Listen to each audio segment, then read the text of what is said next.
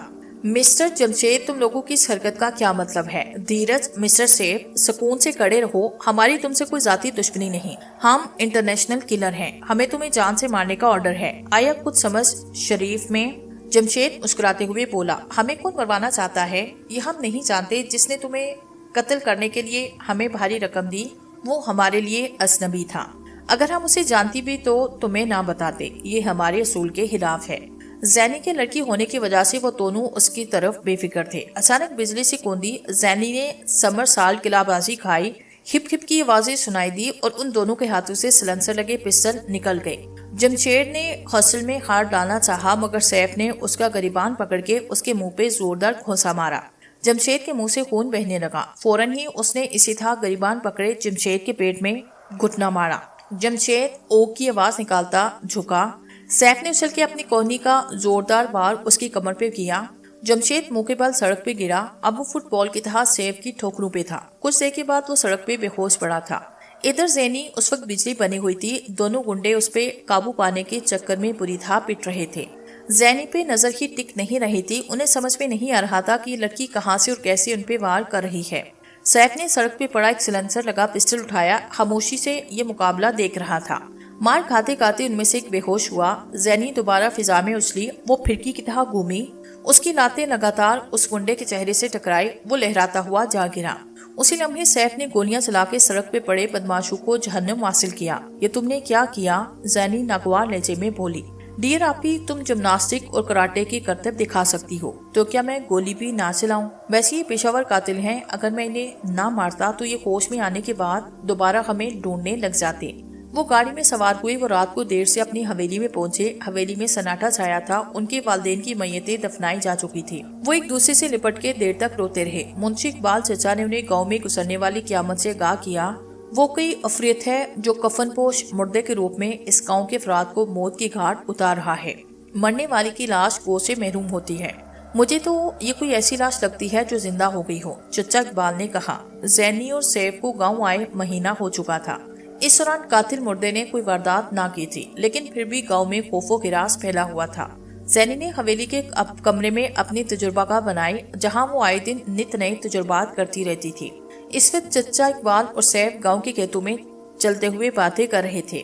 چچا, اس دور میں بھوتوں اور چڑیلوں کی باتیں عجیب لگتی ہیں. یہ سائنسی دور ہے, لگتا ہے کوئی اور چکر ہے. سیف نے تبصرہ کیا. وہ چلتے ہوئے جھنڈے شاہ کے مزار تک جا پہنچے. یہ کس کا مزار ہے؟ بابا جھنڈے شاہ کا. یہاں ان کا جانشین پیر سائیں خدا بخش بیٹھا ہے جو کہ بڑا پہنچا ہوا ہے. وہ اپنی دعاؤں اور تعویذوں کے ذریعے گاؤں والوں کے مسائل حل کرتا ہے. منشی اقبال نے جواب دیا. اگر وہ اتنا ہی پہنچا ہوا ہے تو ان پر اسرار اموات کا سراغ کیوں نہیں لگاتا؟ سیف نے کہا. اسی اثنا میں وہ مزار کی سیڑھیوں تک جا پہنچے. آئے مزار کا بھی جائزہ لیں اور آپ کے سائیں خدا بخش کے بھی دیدار کر لیں.